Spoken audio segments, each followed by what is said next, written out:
How is everybody doing? Today we're going to take a look at 40th anniversary edition of News of the World by Queen. This came out in 2017 on the 40th anniversary of the original 1977 album.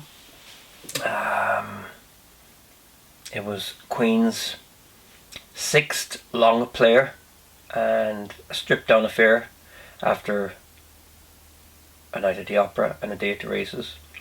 It's kind of in the golden era of Queen, I guess. Jazz, which follows in 1978, is not as strong. I think for me, Sheer Heart Attack to News of the World is possibly the best material that Queen ever recorded when they became a little poppier. Queen 2 was great as well. There's some brilliant songs on that, but it's still A little bit more rock and prog compared to the rest of the albums that came after it, which were a lot more varied and experimental. Yeah, so let's take a look at it and see what it says on the tin. I must confess, I didn't buy this when it came out. Toyed with the idea, but I only bought this recently. This is a sealed version, obviously.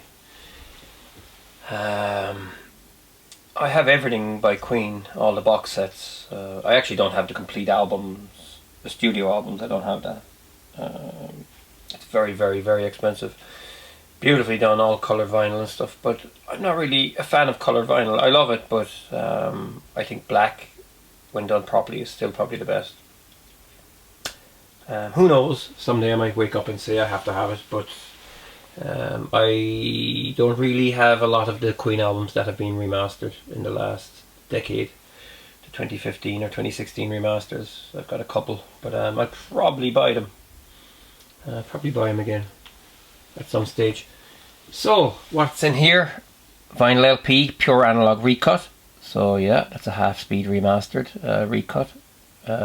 Pure analog. The original one was pure analog as well. CD1 original album. That's the 2011 remaster as far as I know. CD2 raw sessions, new alternative versions of all tracks. Cool. CD3 bonus tracks collection. DVD, The American Dream documentary. This was on TV a couple of years ago, I think. I've watched it, but I think the DVD version here is slightly different. It has neither extra or less, I'm not sure. News of the World memorabilia, including posters, USA press kit, and a 60-page book of mostly previously unseen photographs. The press kit would be Warner Brothers or Elektra. That's who Queen were signed to in the US back in the 70s. Okay, on the back inside the wrapper, there's just a piece of paper stuck on with kind of tacky stuff. Here you get your track listing, vinyl, CD, CD2, CD3.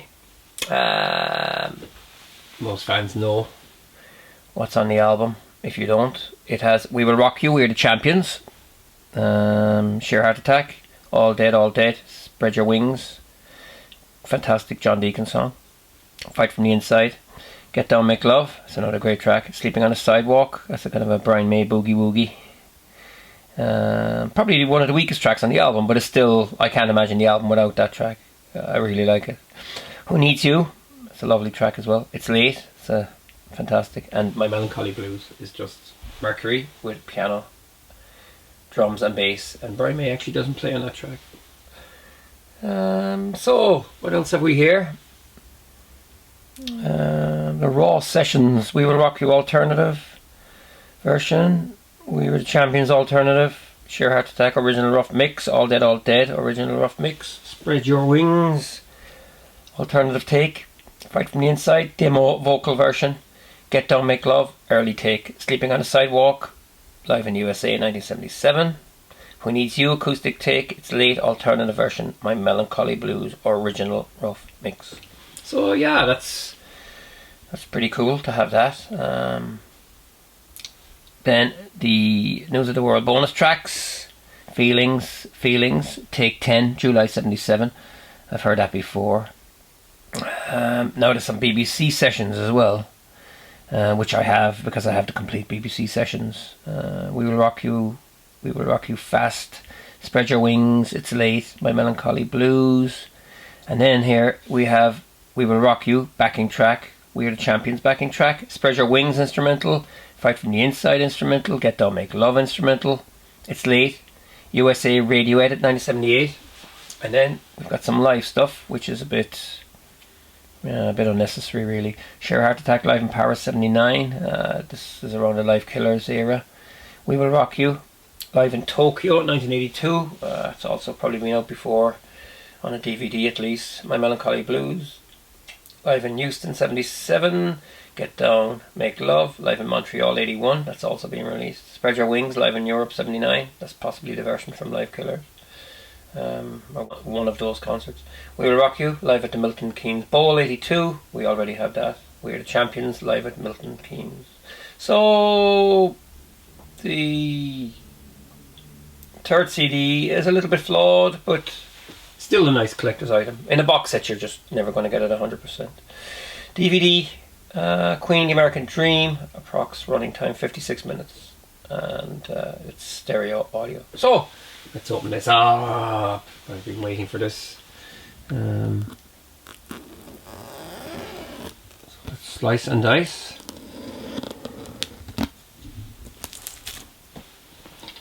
Get it open. I try and stay away from box sets, you know, but I kind of always regret not buying them after. They're expensive, that's the thing. And you know, sometimes sometimes artwork gets changed. In this case, the artwork is fantastic. Artwork has changed. You end up with a lot of live stuff that you don't really need. You know. So, there you go. Let's check out the inside cover first. That's very nice. Seems to be a little bit of damage here. Slight little Bit of damage where the actual pass. Just after kind of punching into it.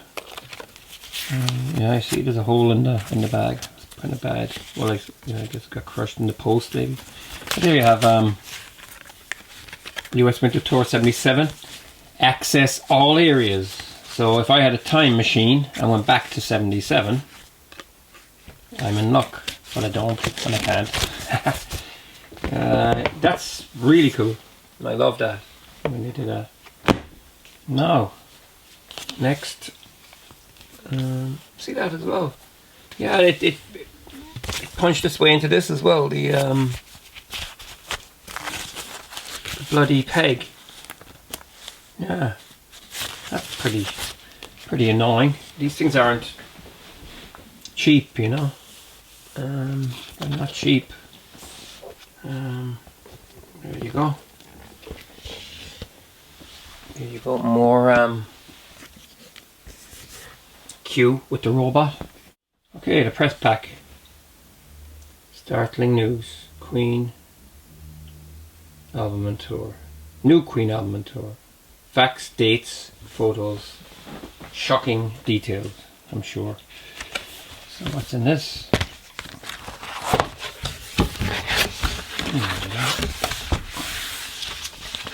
Press pack. Electra. The poster. 3 posters. That's appearing at the Summit Houston, December 11, 77. Original album artwork.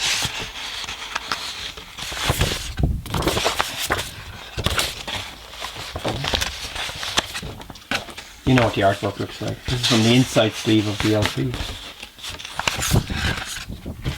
There you go. So, yeah, stuff you've seen before.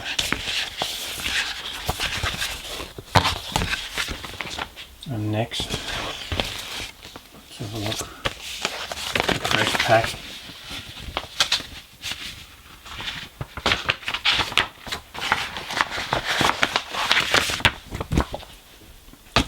John Deacon.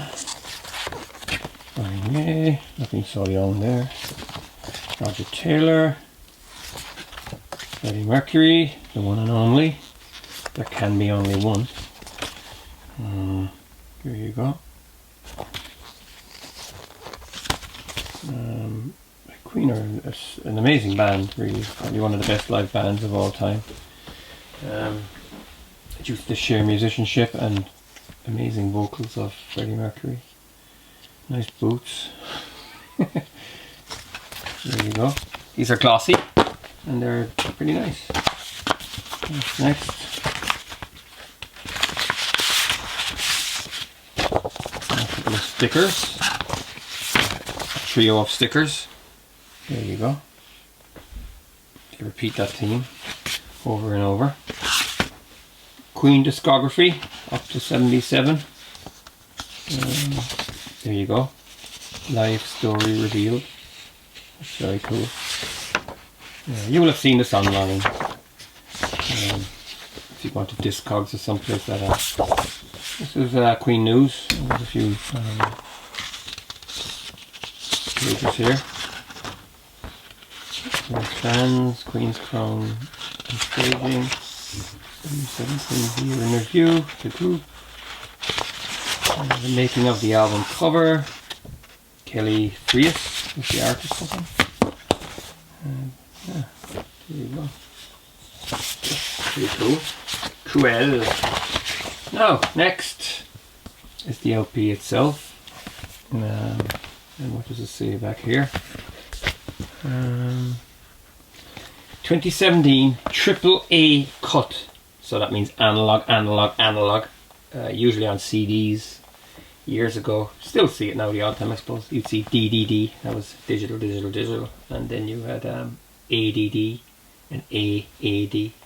Pure analog signal path from original quarter master tapes to Zaid. Ah, I see. So yeah, really, let's open this up because I'm going to be playing this, you know. Usually with vinyl, when it's brand new like that, what I do is I'll as I'm playing it, I run it into my Mac, and I'll take I'll take a 32-bit RIP, and then I'll make a CD master just to have. And I'll also put it onto my media player and all that kind of stuff. You know, just be the first pressing. Audacity is what I actually use. It's very cool. So here we go. The robot seems to be kind of aggressive with the fans. I always thought he was kind of eerie looking. You know, like it's like he's killed the band. Because look, his fingers dripping in blood. It looks like he's killed the band. There's Roger hurtling towards the earth. But some people say that he's actually rescuing the band, and he's actually he's kind of grabbing the crowd. Maybe the crowd booed the band because they didn't like one of the songs they were playing, and the robot's taking his revenge out on them. I don't know. So let's have a look at this.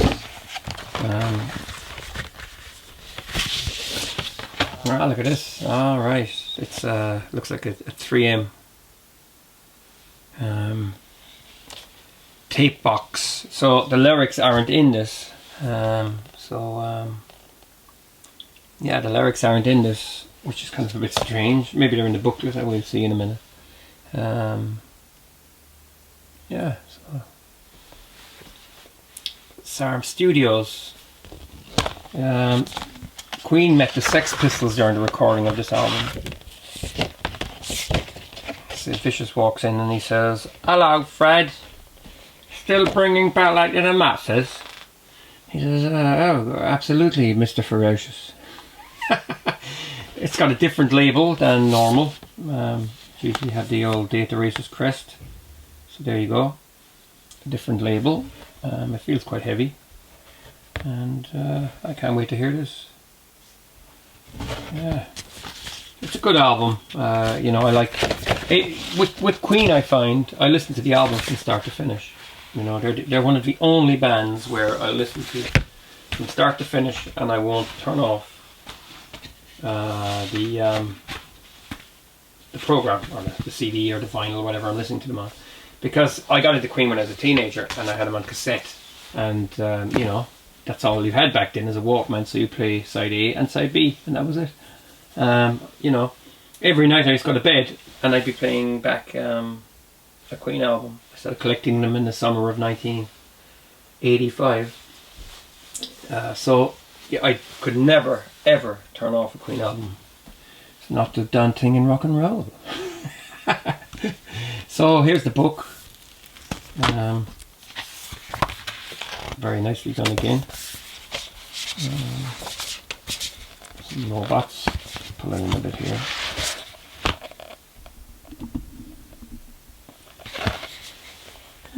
Yeah, it's great. I love the artwork. A lot of live photos recording the album. Giant billboard on Sunset Strip, Los Angeles. Oh, that's amazing. I'd love to have seen that. Imagine driving on the road and seeing that back in the day. Yeah, it's cool. Lots of photos here. So yeah,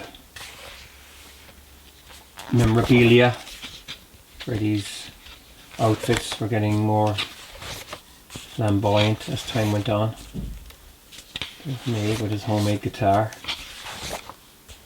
Roger doing a little dance.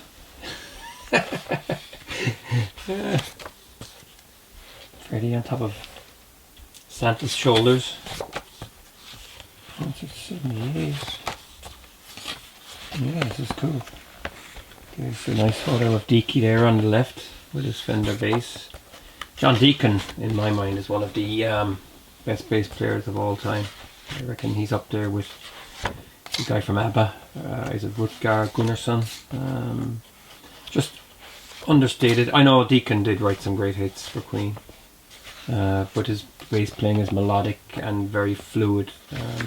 Just check out Night at the Opera, Date the Races, some of his amazing bass runs. There you go. I was wrong. There's the lyrics. This was usually the colour of the sleeve from inside the original LP.